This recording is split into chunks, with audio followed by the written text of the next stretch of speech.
por essa noite, por esse povo que se reúne aqui, em seu nome. Nós te agradecemos por uma noite de ensino. Eu oro para que mentes estejam atentas, corações abertos, para receber a mensagem que o Senhor deseja que seja transmitida.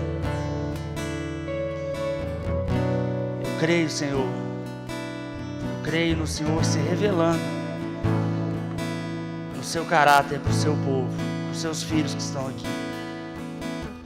Eu oro por sabedoria para poder ensinar aquilo que o Senhor sabe que o seu povo precisa receber.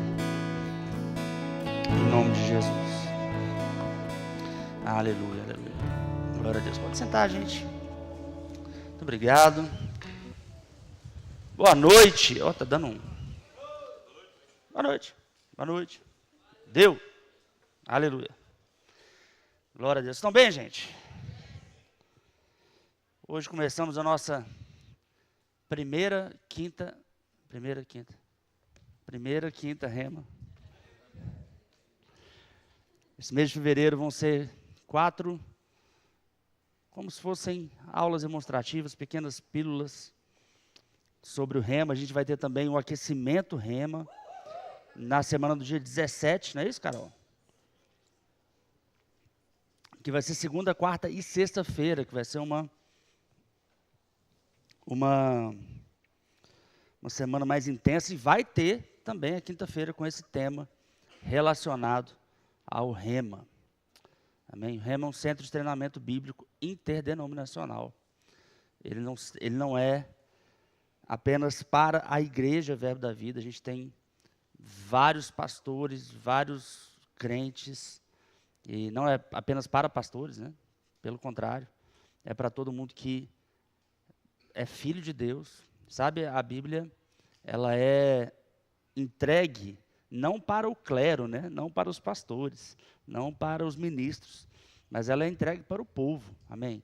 O melhor jeito de você conhecer o seu Pai, o seu Deus, e conhecer Jesus Cristo é através das Escrituras, não dependendo somente da exposição em cultos, né? A gente, no pastoreio, a gente ministra, a gente ensina a palavra, mas ajuda muito, né? Quando as pessoas conhecem a Escritura, e ajuda muito para a própria pessoa, né? Se Deus deu para a gente a Escritura, irmãos, se a Escritura é uma herança, a gente precisa ter diligência para estudá-la. Não pense que o estudo da palavra é somente para aquele que é chamado para ensinar, né? O estudo é aquele que é chamado para aprender também. Amém? Eu quero que você abra, eu vou falar sobre o caráter de Deus hoje. Eu quero que você abra em Efésios, no capítulo 5.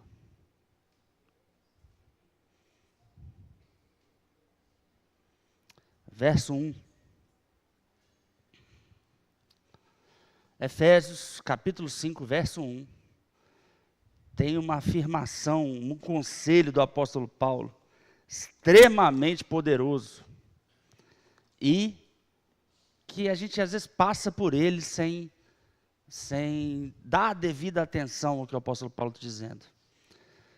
Ele vai dizer: portanto, sejam imitadores de Deus, como filhos amados. Amém, gente? É uma instrução bíblica para que a gente seja imitador de Deus. Amém? Tá fácil isso, né? A pergunta que eu preciso te fazer é: que Deus? Qual Deus? Pastor, é claro que a gente está falando do Deus, nosso Pai, o Deus de Abraão, Isaac e Jacó. O Deus revelado pelas Escrituras. Sim. A questão é que a gente precisa assumir para nós mesmos que talvez nós não conhecemos esse Deus revelado pelas Escrituras tão profundamente assim. Então, nessa noite, eu quero primeiro fazer algumas perguntas para depois a gente ter algumas respostas. Amém? E eu quero que você seja sincero com você mesmo, porque eu vou te perguntar. Parou aqui? Parou? Voltou? Voltou. Eu vou te perguntar e você não vai todo mundo poder me responder, né? Porque senão vai ficar uma bagunça. Mas você vai poder responder para si mesmo. Quando você imagina Deus, você imagina Ele como? Com quais atitudes? Eu não estou dizendo fisicamente, porque isso não importa. Mas com quais atitudes, quais pensamentos? Atitudes, pensamentos, posicionamentos, isso que nós chamamos de caráter de Deus. O conjunto de características que Deus tem. E que é o conjunto de características que nós precisamos ser imitadores, como filhos amados. Por que eu estou trazendo especificamente esse assunto de imitadores? Porque a verdade é que nós somos a cópia fiel e exata do Deus que nós adoramos. Amém? E a verdade é que dependendo do tipo de alimento que a gente tem ou teve durante a nossa vida espiritual, mesmo dentro de igrejas, a gente pode conhecer deuses diferentes. Mesmo sendo o mesmo Deus, o Deus de Abraão, Isaac e Jacó. Inclusive, quando eu falo o Deus de Abraão, Isaac e Jacó, eu vou lançar na sua mente o pensamento de um Deus tribal, de um Deus familiar, de um Deus de um clã. Abraão, pai de Isaac, pai de Jacó. Quando eu penso em Deus como Deus de Abraão, Isaac e Jacó, eu penso num Deus de um povo, um Deus do povo judeu. E quando a gente vai ver qual foi o relacionamento de Deus com o povo judeu em relação à antiga aliança e a percepção do povo da antiga aliança em relação a Deus, a gente vai ver que é muito diferente do jeito que nós percebemos Deus através da revelação do Novo Testamento. É ou não é verdade? Fala a verdade, quando você leu a Bíblia, talvez a religião te bloqueie de admitir isso. Mas quando você lê a Bíblia, não parece que Deus aceitou Jesus no Novo Testamento? Porque no Antigo Testamento é um tal de doença para cá, de Deus colocando enfermidade para lá, de Deus mandando matar, de Deus mandando dizimar um povo. Não é isso, gente, que acontece na Escritura? E quando chega Jesus, a gente tem uma percepção completamente diferente. Não é verdade? Eu, por um tempo, achava, antes, sem conhecer a Deus, sem conhecer as Escrituras, eu achava que Deus, Pai, era de um jeito, Deus, o Filho, Jesus, era de outro jeito, e o Espírito Santo, aí que você me confundiu mais ainda, porque era de um terceiro jeito. Eu já pensei assim, eu não sei como você pensa, mas eu já pensei que eram 3 pessoas diferentes, e eu não falava dessa forma, mas eram diferentes no caráter. Ou seja, o Deus, o Pai, severo, aquele que tem a mão pesada, pai mesmo, né? O pai que chega, que coloca a regra, e que quando é preciso ele disciplina, e quando ele precisa ele bate, e quando ele precisa, ele até bota para fora de casa. O filho, que é um exemplo, Jesus, nosso irmão mais velho. E aí, ele é aquele bonzinho, que o pai nunca precisou fazer nada com ele, porque ele nunca pecou. E que ele tenta ajudar nós, os irmãos mais novos. Mas a gente morre de medo do pai. Você já pensou assim? Eu temo na verdade assim, eu gosto de te dizer que se você pensou, ou se você pensa assim, o seu pensamento acerca de Deus, Pai, está errado. E qual é o grande problema disso? E eu vou te mostrar isso pela Escritura, amém? Não vou tirar nada do zero aqui não. Quando a gente conhece errado o Deus Pai, quando a gente acha que Ele é de um jeito que Ele na verdade não é, a gente vai copiar ações, atitudes e pensamentos e posicionamentos do coração que não são dele. E se não são dele, a gente não pode copiar. Amém? Você pode estar confuso agora, mas eu vou desfazer isso em você daqui a pouquinho. Vai comigo, primeiro, em... aonde que eu vou abrir primeiro? Hebreus capítulo 1. Verso 1. O autor dos Hebreus escreve para um povo que tinha o Antigo Testamento, é diferente. Essa carta aos Hebreus é uma carta diferente para quem ela é endereçada, né? Por exemplo, a carta de Paulo aos Efésios, ele não dirige a carta dele a um povo que conhecia e tinha vivido a antiga aliança. Os Efésios não conheciam o Deus de Abraão, Isaac e Jacó, eles conheceram um Deus revelado através de Jesus Cristo. Amém? Os Hebreus não. Os Hebreus eram um povo que tinha a lei, que tinha os costumes judaicos, que estavam acostumados a viver conhecendo e exaltando aquele Deus de Abraão, Isaac e Jacó, que eles tinham tanto visto pelas Escrituras.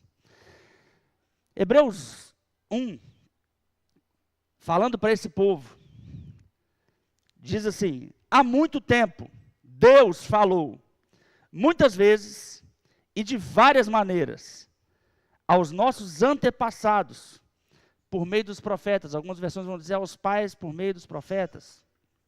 Versículo 2. Disse, mas nesses últimos dias, falou-nos por meio de quem? Do Filho. Então, para aqui só um minutinho. Você concorda comigo que alguém que fala muitas vezes, de muitas maneiras, é porque deseja ser entendido e conhecido? Amém? Você concorda comigo também que se na Escritura está dizendo, sejam imitadores de Deus, é necessário que esse Deus seja conhecido? Primeira coisa que eu quero desmistificar nessa noite, para com esse misticismo de Deus é uma coisa que não dá para a gente conhecer ou entender. Porque, irmãos, todo o esforço escritural de Deus foi para se fazer conhecido. A palavra de Deus, revelada a nós, ela é revelada para fazer com que Deus seja conhecido. Amém? É vontade de Deus que você conheça quem Ele é. Porque é vontade de Deus que você seja imitador dEle. E para você ser imitador dEle, você precisa saber exatamente como Ele pensa. Amém? Isso é para qualquer coisa. Você tem uma empresa, as pessoas precisam conhecer como você pensa para conseguir fazer as coisas funcionarem na sua empresa. Amém? É assim que funciona. E com Deus não é diferente. É necessário que a gente conheça quem Deus é, e essa é a vontade dEle. Então veja, Ele tentou, Ele falou de muitas maneiras, de muitas formas, aos antepassados dos judeus, não aos nossos antepassados, mas aos antepassados dos hebreus. Falou várias maneiras, de muitas formas, e agora, por último, em definitivo, Ele estava falando por meio do Filho, a quem constituiu o herdeiro de todas as coisas, e por meio de quem fez o universo.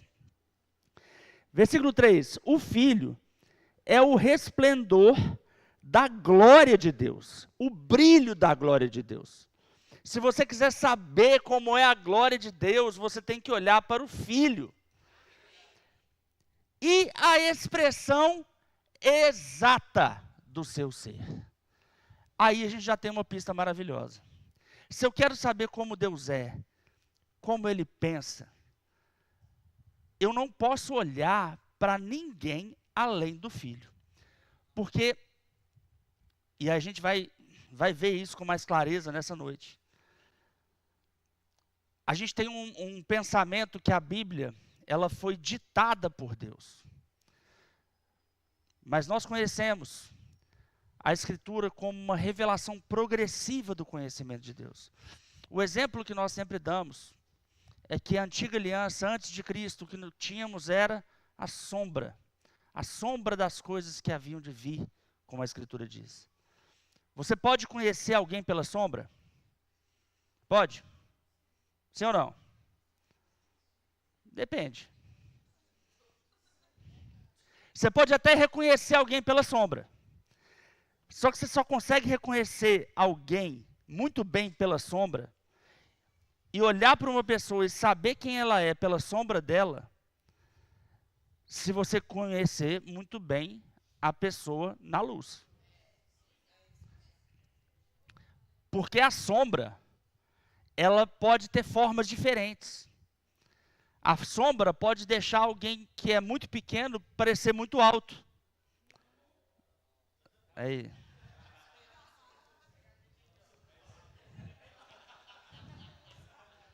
Você tem o Carlão, por exemplo. O Carlão é muito alto. Você pode saber que é ele pela orelha na sombra. Mas dependendo da luz que tiver, vai parecer que ele é pequeno. A mesma sombra da mesma pessoa. Nós não vamos conhecer Deus através da sombra. Nós vamos conhecer Ele através da luz.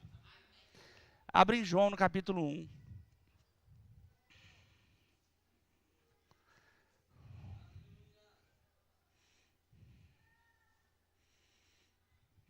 Deus é bom. João 1:1. Aleluia. No princípio é aquele que é a palavra. E a palavra estava com Deus e era Deus. Amém? Jesus é a palavra que estava com Deus e que é Deus. Estava com Deus no princípio, todas as coisas foram feitas por intermédio dele. Está falando a mesma coisa que o autor dos Hebreus, não está? Mesma coisa. Sem ele, nada do que existe teria sido feito. Nele estava a vida, e essa era a luz dos homens. A luz brilha nas trevas, e as trevas não a derrotaram. Pula para o versículo 16. Diz assim: todos recebemos de sua plenitude, graça sobre graça. Atenção no 17. Pois a lei de Moisés, a antiga escritura, foi dada por intermédio de quem?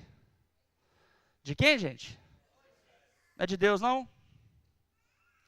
Mas Deus deu a Moisés, não foi? Mas a lei foi dada para eles por intermédio de Moisés, não é? O que ele fala depois disso? Mas a graça e a quê? Por que a verdade não foi dada por intermédio de Moisés? Por que a verdade está acrescentada somente junto com a graça? A graça e a verdade vieram por intermédio de Jesus Cristo. A verdade plena, a luz que brilha nas trevas, vieram por intermédio de Jesus Cristo. Amém. A primeira coisa que eu preciso ensinar nessa noite é que nós não somos judeus.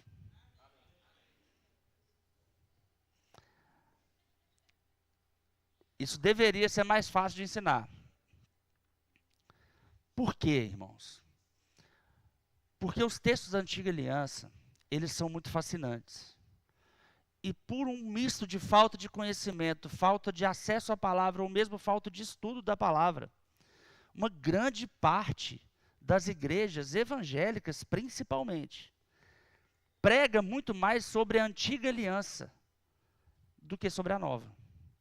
Prega muito mais na sombra do que na luz. Eu não conheço nenhuma única denominação que diz assim: aqui a gente não gosta muito de Bíblia, não, a gente prega coisa da nossa cabeça mesmo. Todo mundo fala: aqui a gente prega a Bíblia. Por mais que eu ouvi ministrações que falam assim: isso não tem muito parecer Bíblia. Por quê? Por que eu digo isso, irmãos? Porque é muito fácil você pegar textos e recortes de textos, principalmente da Antiga Aliança, e ministrar coisas que podem parecer sabedoria, mas que não tem nada a ver com a mensagem desejada pelo Senhor. Amém? Não é verdade que igrejas cristãs, várias e várias denominações,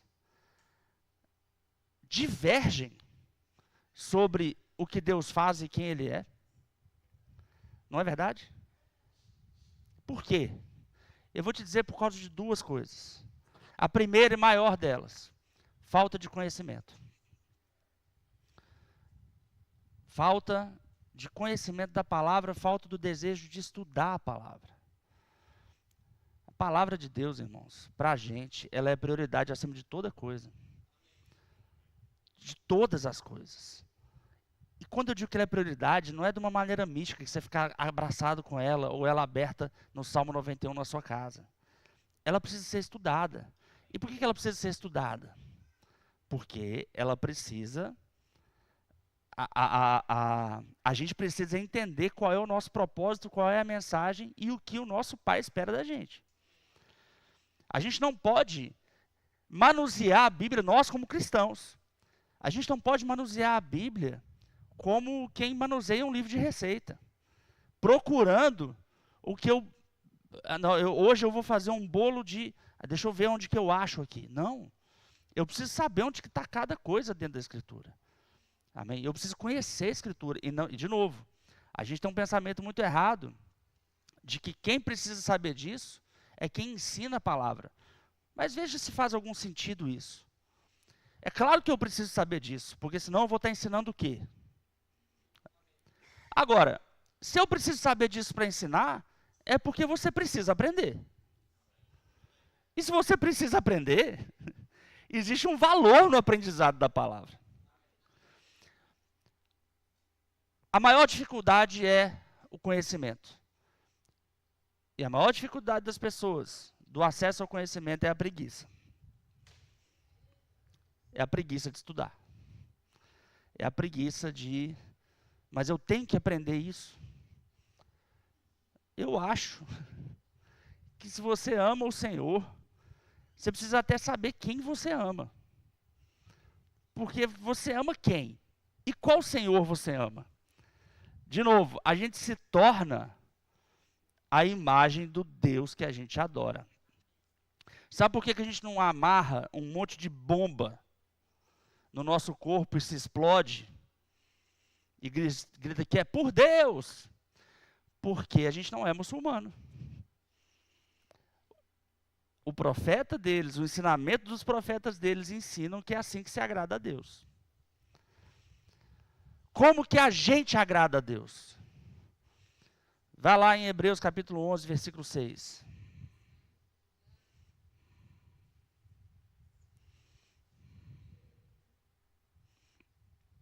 Está dizendo o que aí? Sem fé é impossível agradar a Deus. Sem fé é impossível agradar a Deus. E mais uma vez, sem fé, mas eu tenho fé. Eu tenho muita fé. Qual fé que você tem?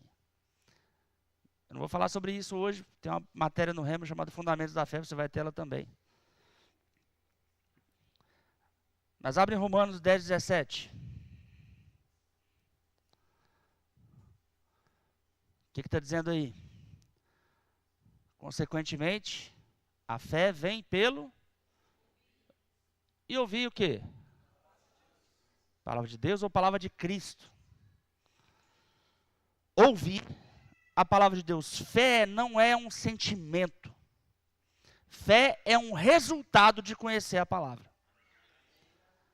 Você só vai ter fé se você conhecer bem a palavra. E é por isso. E olha, irmãos, você sabe que você já viu muita gente pregando bobagem. Não já viu? Só eu que vi. Por quê? Falta de conhecimento da palavra. Agora, se você também não conhece a palavra e ouve alguém que está pregando a palavra, você concorda que vai ser mais fácil que você seja enganado? Se você mesmo não conhece e alguém que não conhece parece que conhece um pouco mais do que você, ele vai conseguir te moldar segundo aquilo que ele acredita. E se você mesmo não aprender, se você mesmo não buscar conhecer a Deus, lembra, se você estuda ou já estudou, mas mesmo se não estudou, você conhece essa passagem no livro de Atos, em que Paulo fala que os crentes de Bereia eram os mais nobres, porque eles iam conferir nas Escrituras. Você percebeu? Talvez não sei se tem alguém que nos visita. A gente não coloca aqui atrás o versículo da Bíblia. Isso é proposital. A gente tem um projetor. Mas a gente quer que você busque, que você leia. A gente quer que você estude. Amém? No Rema você vai ter professores de outros lugares do Brasil. Você vai ter vários professores, né, que vão ensinar aqui. Por quê, irmãos? Porque o objetivo é que você aprenda. Uma vez que você aprender, você vai ser blindado de ser enganado e de achar que tem fé, sem na verdade ter. Porque fé não é um sentimento. Já teve vezes que você se sentiu com mais fé ou com menos fé? É o mesmo jeito de amor. Como que eu amo? Alguém me manda amar? Se for sentimento, é impossível mandar. Não é isso que os poetas falam? Não dá para mandar no coração. Mas se o amor é um mandamento, é porque o amor é uma atitude. Se o agradar a Deus é pela fé, e a fé vem pelo ouvir, a atitude imediata de agradar a Deus é abrir os nossos ouvidos para ouvir a palavra de Deus. Ou seja, se eu preciso de fé para agradar a Deus, e eu preciso escutar a palavra para ter fé, qual que é a minha atitude? Me expor a escutar a palavra. Se eu me exponho a escutar a palavra, eu vou ter fé e, consequentemente, tendo fé, eu vou ser capaz de agradar a Deus. E por que eu vou ser capaz de agradar a Deus? Porque conhecendo a palavra, eu vou conhecer a Ele. E conhecendo a Ele e adorando a Ele, eu vou me moldando à imagem dEle. Eu vou me tornando quem Ele quer que eu seja. Porque Ele quer que eu seja quem Ele é. Lembra que Ele nos criou a imagem e semelhança? E nos criando a imagem e semelhança, depois o homem peca. Quando o homem peca, ele perde esse conhecimento, essa imagem e semelhança. Sabe, irmãos, a gente é muito nutrido quando a gente tem esse costume de ver livros da Antiga Aliança, prioritariamente, né? Ver pregações da Antiga Aliança, prioritariamente. A gente recebe a palavra de pessoas que não conheceram a palavra que se fez carne. O que é a palavra de Deus? É a palavra que se fez carne. A palavra de Deus que precisamos conhecer é Cristo. Amém? De novo, nós somos cristãos. Nós somos pequenos cristos. Nós nos moldamos a Cristo. Olha ele mesmo dizendo isso. Vai lá em João capítulo 14. Você estava em João 1, né? João capítulo 14. Versículo 5.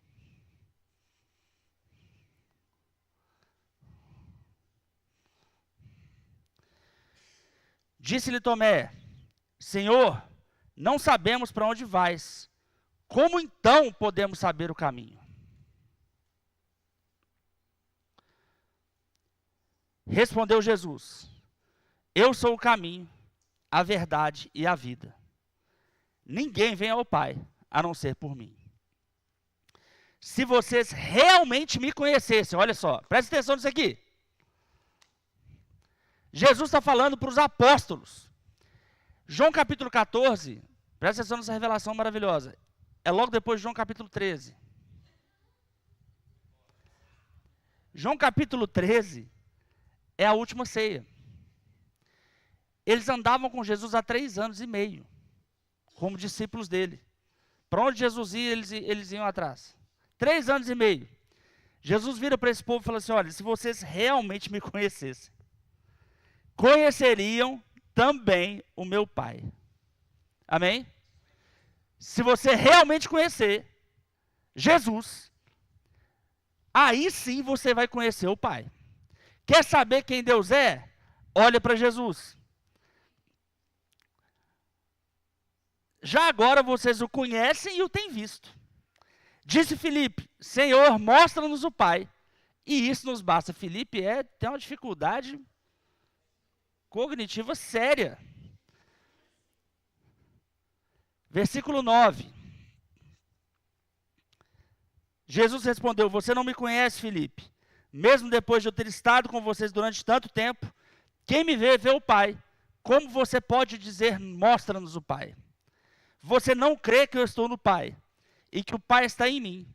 As palavras que eu lhes digo não são apenas minhas, pelo contrário, o Pai que vive em mim está realizando a sua obra. Versículo 11, creiam em mim, quando eu digo que eu estou no Pai, e que o Pai está em mim. Ou pelo menos creiam por causa das mesmas obras. Por que Jesus diz isso? Você quer saber o que Deus faz? Veja se Jesus faz. Porque se Jesus faz, Deus faz. Se Jesus não faz, Deus não faz. Amém? E aí a gente começa a entrar nas divergências que não deveriam existir no meio da igreja. Mas existem por falta de conhecimento. Existem por uma confusão de ensinos. E por causa dessa confusão, a gente acaba adorando o que não conhecemos. Atos capítulo 10.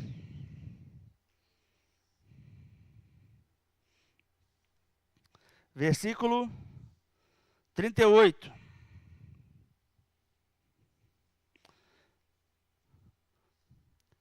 A partir do 37. Sabem o que aconteceu em toda a Judeia, começando na Galileia, depois do batismo que João pregou, e como Deus ungiu a Jesus de Nazaré, com o Espírito Santo e poder, e como ele andou por toda parte, fazendo o bem e curando todos os oprimidos pelo próprio Deus.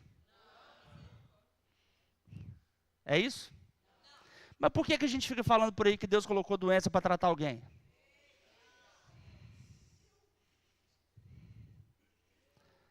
Mas pastor, é porque eu conheço uma pessoa que depois que ela adoeceu, ela voltou para a igreja. Eu entendo, irmãos. Mas entenda, isso é uma experiência pessoal, não é escritura. Eu conheço gente também que adoeceu, não voltou para a igreja e morreu. Amém? Uma coisa que a gente precisa aprender. A escritura ela tem que estar acima da nossa experiência pessoal. E acima da nossa opinião. O que o texto de Atos está dizendo é que os oprimidos que são curados, os oprimidos por doenças, são oprimidos pelo diabo. E é muito interessante, você vai ver isso, não vai dar para pregar a Bíblia toda essa noite. Mas em Gênesis 1 e 2, até o pecado, e Apocalipse 21 e 22, após a consumação dos tempos, a gente não ouve falar nem sobre doença, nem sobre falta. A doença e a falta são uma consequência direta do pecado. É por causa do pecado no mundo. E o pecado, o autor do pecado, o autor da tentação do pecado, o autor da ideia do pecado é o diabo. O pecado não entra no mundo pela vontade de Deus. Ah, mas foi Deus que permitiu. Para com esse negócio de achar que porque Deus deixou a gente ter a nossa vontade, significa que essa é a vontade dele. Porque se essa é a vontade dele, então o pecado é a vontade dele. Pastor, mas por que Deus deixou a gente errar? Deus não deixou a gente errar. Deus deixou a gente acertar. Se a gente não tem a opção de errar, então a gente não tem a opção de acertar também. Nós não somos soldadinhos de chumbo. Nós não somos programados para fazer o que Deus quer, independente da nossa vontade. Nós somos seres criados à imagem e semelhança de Deus, ou seja, livres como Ele é livre. Livres para amá-lo ou não amá-lo. E o amor só existe quando você tem a opção de não amar. Não é verdade? Não dá para você dizer que existe amor se não existe outra opção. A árvore do conhecimento do bem e do mal no Éden é a opção de não amar e de não servir ao Senhor. Então, primeira coisa que eu falei, né? As pessoas não se tornam imitadores de Deus por falta de conhecimento, porque não conhecem. E eu creio que essa é a maioria. Mas a segunda coisa, e essa é a perigosa, é que as pessoas não se tornam imitadores de Deus porque elas amam o pecado. Só que ninguém vai dizer que ama o pecado. Você não vai falar que você ama o pecado. Você vai inventar um Deus para você que tolera o seu pecado. Você vai dizer que você discorda da minha doutrina. Você vai dizer que não é bem assim do jeito que eu estou falando. Você vai dizer que, na verdade, a Escritura fala sobre muitas coisas e é muito difícil e deixa a vida me levar e quando eu chegar lá a gente vê. Eu sei que existem essas pessoas. E se você é uma delas, não tem nada que eu possa fazer por você. A não ser o que eu estou fazendo agora, numa tentativa de que você abra os olhos. Mas, se o seu amor pelo pecado for muito grande, o amor pelo pecado vai fazer com que você deseje permanecer na ignorância. Porque quando você ama o pecado, você ama a treva. E quem ama a treva foge da luz. A palavra luz é a palavra grega phobos, que também é traduzida como conhecimento. Luz e conhecimento é a mesma coisa. Para eu conhecer a Deus, eu preciso buscar o conhecimento da Escritura. E o conhecimento da Escritura, irmão, é como você entrar num quarto, que é uma grande parte da nossa vida, que está escuro, e você acende a luz. E ele está bagunçado. Quando você começar a se expor à luz, você vai ver a bagunça. Talvez você esteja vendo a bagunça agora. Mas não culpe a luz pela bagunça. A bagunça só existe porque estava em trevas. Você pode apagar a luz e fingir que a bagunça não existe. Ou respirar fundo e falar, é hora de arrumar essa bagunça. Porque a verdade é que é um mandamento bíblico que sejamos imitadores de Deus. É um mandamento bíblico que a gente ande em amor como Cristo amou. Os mandamentos bíblicos nos convergem para a santidade. E não existe santidade sem o conhecimento de Deus. Isso é prego batida e ponta virada, conhece? Prego batido, aí depois você vira a ponta que você não dá para tirar o prego. Não tem como você dizer que não é assim. A falta de conhecimento leva ao pecado. O meu povo perece, Oséias 4,6 diz, o meu povo perece porque lhe falta o conhecimento. Não é isso? O restante do versículo é o profeta Oséias dizendo, porque você, sacerdote, rejeitou o conhecimento, eu também te rejeitarei. Jesus vai dizer em João 8,32, e conhecereis a verdade, e a verdade vos libertará. Eles falam isso para um povo judeu que tinha as escrituras da antiga aliança. Lembra, a graça e a verdade chegaram com ele. Pastor, então eu jogo fora o Antigo Testamento? Não, não é isso que eu estou falando. O Antigo Testamento tem uma serventia. Vai lá em Gálatas 3, capítulo 3, versículo 21.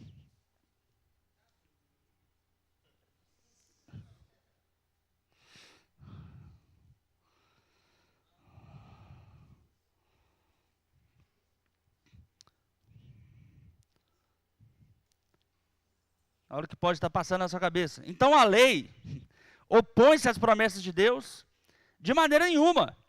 Pois se tivesse sido dada uma lei que pudesse conceder vida, certamente a justiça viria da lei. Mas a Escritura encerrou tudo debaixo do pecado, a fim de que a promessa que é pela fé em Jesus Cristo fosse dada aos que creem. Antes que viesse essa fé, veja, gente, a fé do tipo de Deus é uma fé que chegou em Jesus Cristo. Antes que viesse essa fé, estávamos sob a custódia da lei, nela encerrados, até que a fé que haveria de vir fosse revelada. Assim, a lei foi o nosso tutor até Cristo, para que fôssemos justificados pela fé. Tutor, tem uma versão que vai dizer que ela foi o aio. A palavra que é traduzida como tutor ou como aio é a palavra grega pedagogos. Pedagogo. É aquele que nos conduziu como um professor. Como que ela conduziu? O que a lei fez pelo povo judeu? A lei mostrou que o povo judeu não conseguiria ser salvo pelas próprias mãos, mas que eles precisariam esperar um Salvador. É isso que a lei se propõe. A lei se propõe a mostrar para o homem que ele precisaria se arrepender dos seus pecados e esperar a salvação vinda pelo Messias. Esse é o objetivo da lei. Ela conduz mostrando quem e como seria o Messias. A Antiga Aliança, o Antigo Testamento, não nos dão regras de conduta moral.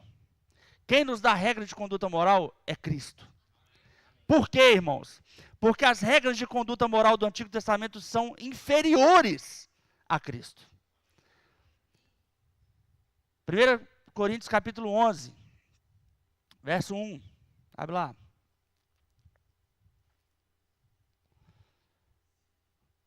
Olha que coisa grave que o apóstolo Paulo fala.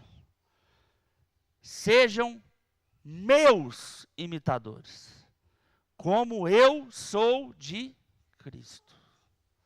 Meus imitadores, que coisa pesada. Sejam meus imitadores, como eu sou de Cristo. Por que Paulo fala isso? Porque ele era um imitador de Cristo. E por que é o mesmo Paulo que escreveu Efésios 5. Volta para Efésios 5. Eu li propositalmente só o versículo 1. Mas se você ler o 2, você vai ver que a ideia é a mesma. Efésios 5, 1. Portanto, sejam imitadores de Deus, como filhos amados. E vivam em amor, como também Cristo nos amou. E se entregou por nós, como oferta e sacrifício de aroma agradável a Deus. Amém. Aleluia. Se você parar para pensar, irmãos, a maioria das divergências, a maioria dos problemas doutrinários, a maioria das dificuldades residem em interpretações acerca de textos da Antiga Aliança, de antigos profetas, textos descontextualizados, textos históricos ou textos de opinião de pessoas. Talvez, quando eu estava falando aqui da doença, você possa ter lembrado de Jó. Pastor, e Jó? Mas e Jó? Jó é o melhor exemplo de todos. Primeiro, Jó é o livro mais antigo da Escritura. Ele não está, o Antigo Testamento não está em ordem cronológica, viu, gente? Ele está em organização textual. Eu tenho a Lei de Moisés, os primeiros 5 livros. Depois você tem livros históricos.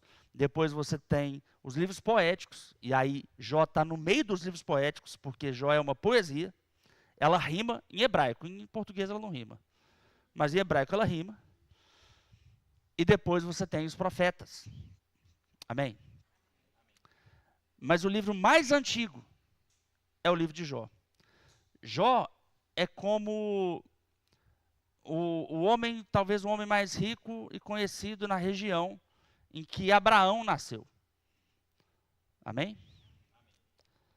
E é uma história oral que foi também atribuída a sua escrita a Moisés. É difícil saber exatamente quem escreveu, mas é atribuída a Moisés. E o texto que faz a maior confusão, né? Vai lá, abre o livro de Jó. capítulo 1.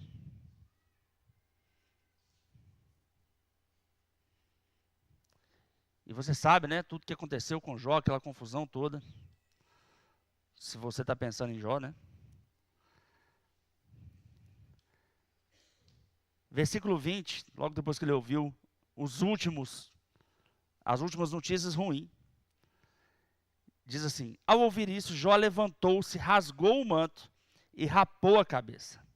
Então prostrou-se no chão em adoração e disse: saí nu do ventre da minha mãe e nu partirei.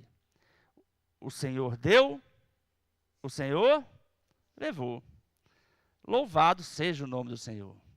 Eu já vi tanto crente, irmãos, usando esse texto. Pastor, mas ele está na Bíblia. Eu sei que ele está na Bíblia. Ele está no primeiro capítulo do provável livro mais antigo da Bíblia. Ou seja, do ponto mais longe que a Escritura já esteve em relação à luz.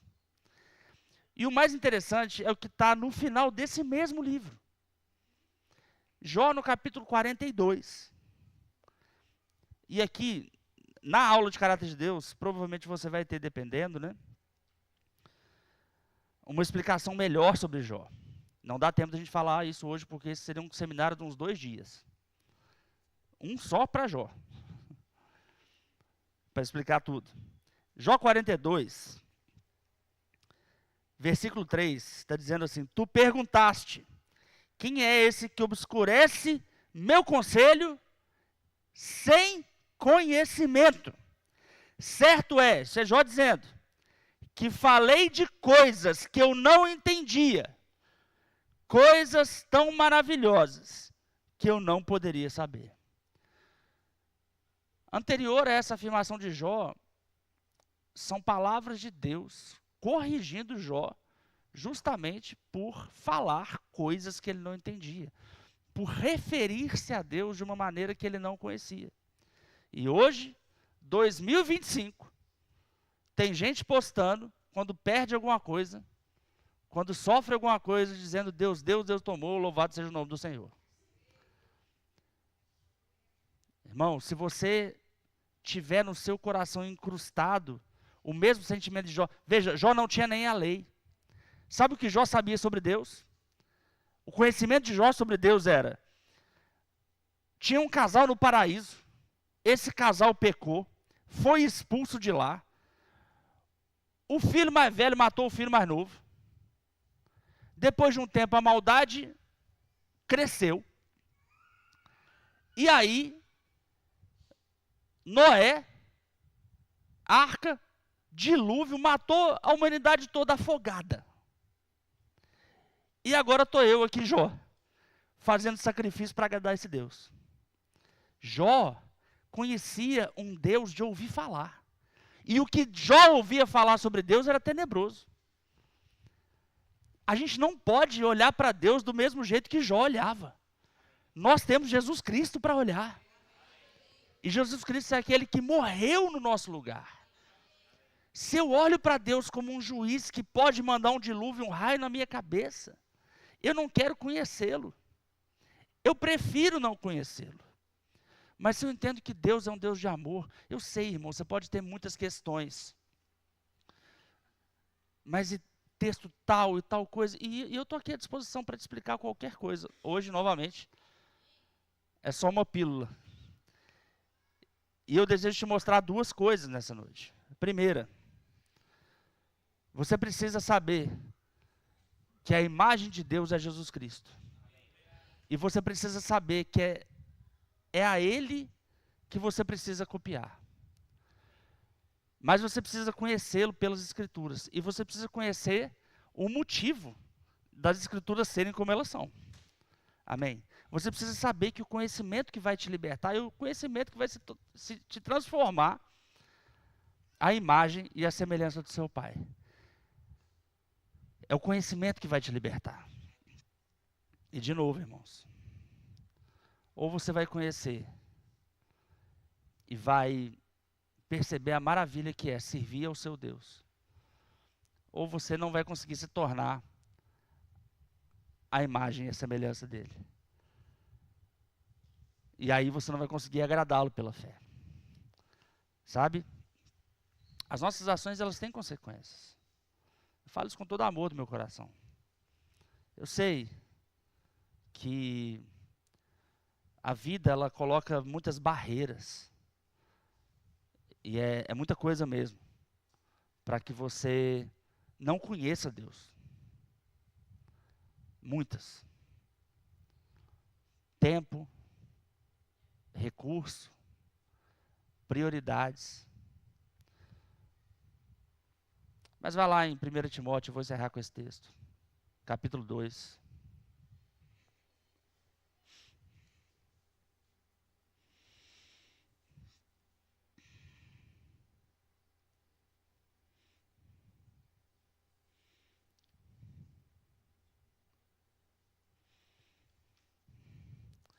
Primeiro Timóteo 2, versículo 3.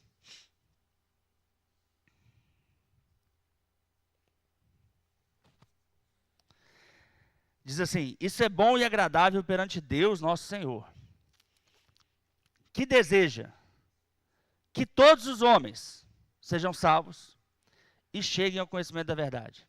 Amém? Qual é o desejo de Deus? Todos sejam salvos? Amém? Só ser salvo? Não. Chegue ao conhecimento da verdade. Esse é o desejo de Deus. Ah, Senhor, o que tens para mim? Oh, Senhor, o que tens para mim? Porque se você não se você não acreditar em algo que a Bíblia diz que Deus quer que Ele tenha para você, vamos lá. Deus deseja que todos sejam salvos. Amém? Deixa eu te perguntar uma coisa. Todos vão ser salvos? Mas aí você me quebra. Porque volta em Jó capítulo 42 para eu te mostrar uma coisa.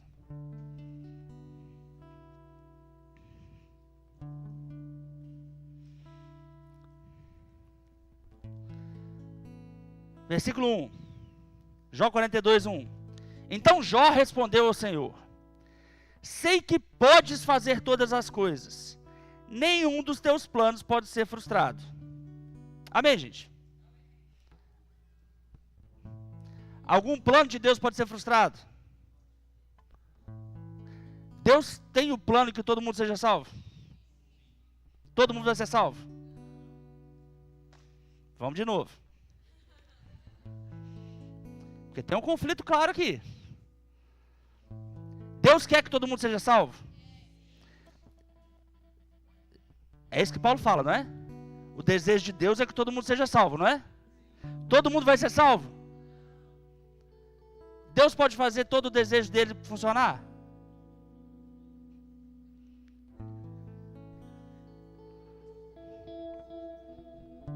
Você vai ter que decidir. Você vai ter que decidir em quem você acredita. Porque você está dizendo que nem todo mundo vai ser salvo? Porque Jesus falou sobre o inferno. Não foi? Jesus falou de pessoas que iriam ser mandadas para juízo. Ele fala sobre Betsaida, que sentiram esse dom, né? Mateus capítulo 11. Tivesse sido feitos os milagres que foram feitos ali, eles há muito teriam se convertido. Ele fala sobre choro e ranger de dentes. Em Apocalipse, que é uma revelação de Jesus a João, ele fala sobre o inferno. Então Jesus fala que pessoas vão para o inferno. Paulo fala que a vontade de Deus é que todos os homens sejam salvos. E Jó fala que Deus pode fazer o que Ele quiser. Você vai ter que decidir se você acredita em Jesus, no apóstolo Paulo, ou se você permanece crendo em Jó. Qual é o problema de crer tanto em Jó e não entender essa revelação progressiva? Não é que você não é convencido, é que quando eu me comparo com Jó, eu tenho essa coisa de autocomiseração, tá vendo? Eu sofri como Jó. É uma autojustificação. Quando a palavra fala para me comparar com Cristo, vai demandar de mim um esforço. vai demandar de mim uma atitude. A atitude de procurar conhecê-lo. Amém. E é por isso que eu digo, ou você ama o Senhor de verdade e quer atender à vontade dele, ou você ama o pecado. É por isso que o juízo é justo. Amém. Eu não sei o que está nos corações, mas o Senhor sabe. Ele sonda os nossos corações. Agora, desde que Paulo diz que o Senhor deseja que todos os homens sejam salvos, todos vão ser? Não. Quem vai ser? Quem aceitar Jesus, não é? Quem entregar a vida para Jesus. Deus deseja que todos os homens cheguem ao conhecimento da verdade. Quem vai ser? Todos. Ele deseja todos. Quem vai ser? Quem buscar o conhecimento. Não tem dificuldade na interpretação desse texto não, irmãos. A dificuldade talvez seja na nossa aceitação. Agora deixa eu te contar uma coisa que é uma boa notícia. A salvação, ela é um presente pela graça. O conhecimento vem dessa mesma forma. Se o que te impede de estudar a palavra, sabe, irmãos, o rema ele tem um custo mesmo. Mas o custo do rema, ele é um custo para viabilizar o rema. Ninguém lucra com o rema. Pelo contrário, essa igreja que cedia o rema tem prejuízo com o rema. É uma forma de viabilizá-lo. Mas eu nunca vi alguém que não fez o rema por falta de recurso. Normalmente é por falta de fé, falta de prioridade. Porque para as coisas que a gente deseja, a gente despende recurso. Para as coisas que a gente deseja, a gente despende tempo. Para as coisas que a gente valoriza, sabe, entregar a vida tem a ver com isso. A gente gravou um vídeo sobre, não sei se vai passar hoje. Não? Então tá. Eu sempre fui e continuo sendo mantenedor de pessoas no rema. Eu não sou o único. O rema entrou na minha despesa mensal desde quando eu formei praticamente. Embora eu tenha formado em 2012. Mas eu acredito que a vontade de Deus é que todos os homens sejam salvos e cheguem ao conhecimento da verdade. Acredite nisso também. Que Ele deseja se revelar e responder todas as dúvidas que você tenha. Elas não vão ser respondidas uma noite ou em pílulas de cultos semanais, uma vez na semana, uma vez no mês. É necessário que seja feita uma base.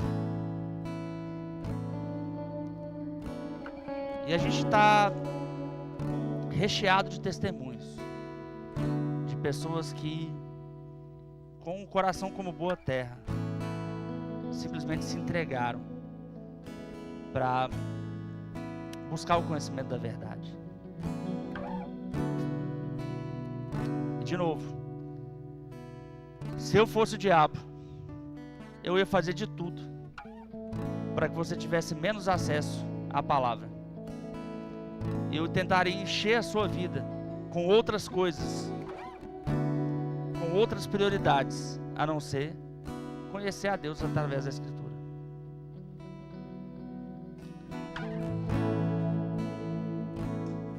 Mas a vantagem nossa é que nós servimos a um Deus poderoso, que é capaz de, quando a gente pega junto com Ele, Ele nos deu o livre-arbítrio, né? De mover céus e terra, para que a vontade dEle seja feita. A vontade de Deus é soberana.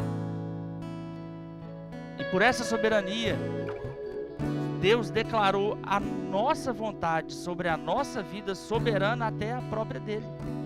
Mas o plano soberano de Deus na terra vai acontecer. Amém?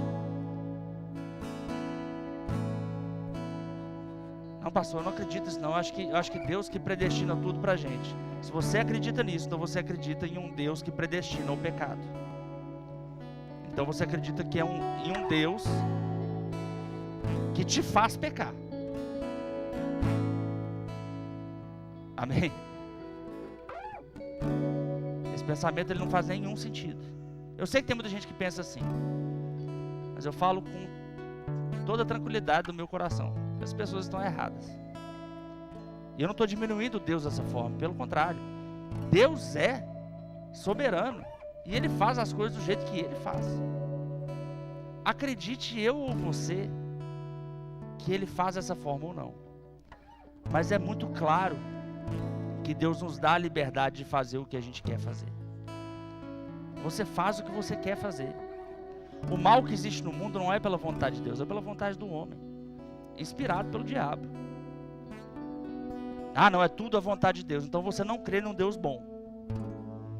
E aí a gente volta no início da pregação. Se você não crê num Deus bom, você não adora um Deus bom, provavelmente você também não é bom. A gente só dá o mesmo nome para Ele, mas a gente não crê no mesmo Deus. É só o nome que é o mesmo. Mas meu Deus é bom. Porque eu olho para Jesus. Jesus não obrigou ninguém a fazer nada. Deus não obriga ninguém a fazer nada. Mas quando a gente quer fazer a vontade dEle, aí Ele se mostra gracioso. Hebreus 11:6. Ele vai dizer que sem fé é impossível agradar a Deus. Porque quem dele se aproxima precisa crer que Ele existe e é galardoador daqueles que o buscam. Foi Ele, não, mas é Ele que fez eu buscar Ele. Então não faz nem sentido a recompensa. Ele tinha que recompensar quem não busca também, se foi Ele que fez. Se foi Ele que fez. Não, irmãos, é a gente que busca ou não busca. Esse pensamento de predestinação é um pensamento diabólico que a gente se convenceu dele para dizer que tudo que eu estou fazendo na minha vida é a vontade de Deus. Não é, irmãos. A vontade de Deus é de cura, de paz, de prosperidade. Isso vem pelo conhecimento. Conhecereis a verdade te libertará. Entenda que Deus é bom porque Jesus é bom. E se Jesus é bom, tudo que vem dele, toda a instrução que vem dele é boa. Amém. Vamos orar um pouquinho?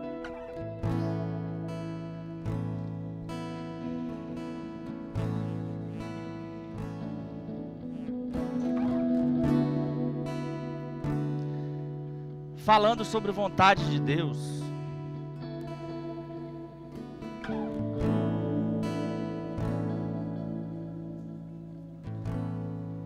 veja que a vontade de Deus é que todos os homens sejam salvos.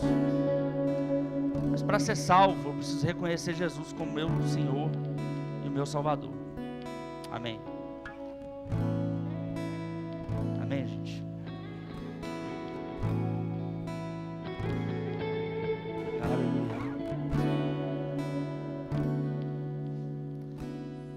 O texto de Gálatas que eu estava lendo, né?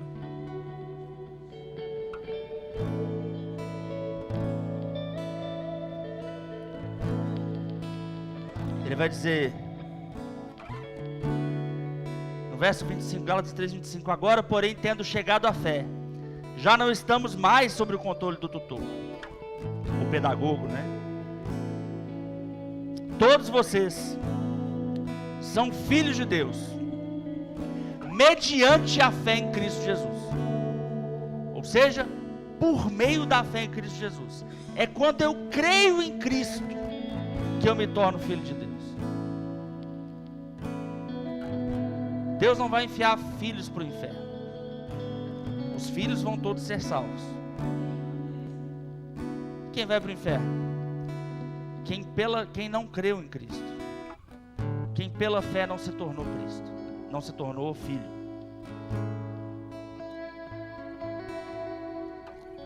Eu queria fazer essa pergunta essa noite. Tem alguém no nosso meio que ainda não entregou a vida para Jesus? Irmão, o tempo está acabando. Se tem alguém aqui no nosso meio e quer entregar a vida dele para Jesus, Levanta sua mão que eu quero orar por você.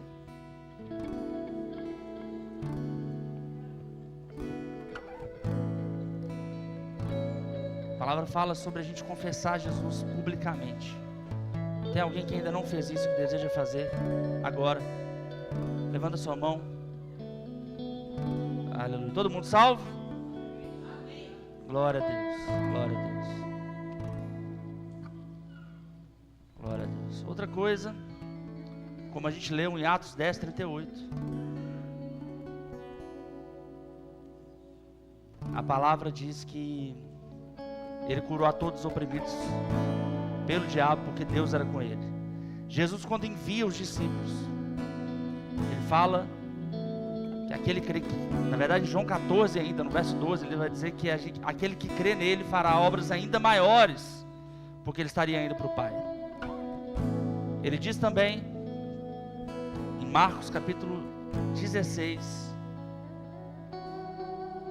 que nós, os que cremos, nós, os discípulos, imporiam as mãos sobre os enfermos e eles seriam curados. Você vai ter uma matéria no Remo chamada Cristo, aquele que cura. Mas você não precisa esperar ela chegar para receber a oração por cura. Então, se tem alguém com algum sintoma de enfermidade e quer receber uma oração por cura, não precisa nem vir aqui, só levanta a sua mão que a gente vai orar por você. Levanta mais alto isso, tem uma pessoa ali. E aí quem estiver perto, quem quiser também ir lá e orar. Só nossa irmã ali, tem mais alguém? Qualquer sintoma de dor de cabeça, não tem enfermidade maior ou menor não, amém? Pode ser tudo, qualquer coisa. Tem nome, está abaixo do nome de Jesus, que é o nome acima de todo nome. Glória a Deus. Obrigado, Pai. Nós cremos na cura da nossa irmã, nós cremos na sua saúde divina, alcançando o corpo dela, Senhor. Cremos a sua perfeita vontade se estabelecendo no corpo dela. Em nome de Jesus, Pai. Em nome de Jesus. Obrigado, Senhor. Obrigado, Senhor, pela cura na vida da nossa irmã. Em nome de Jesus. Aleluia.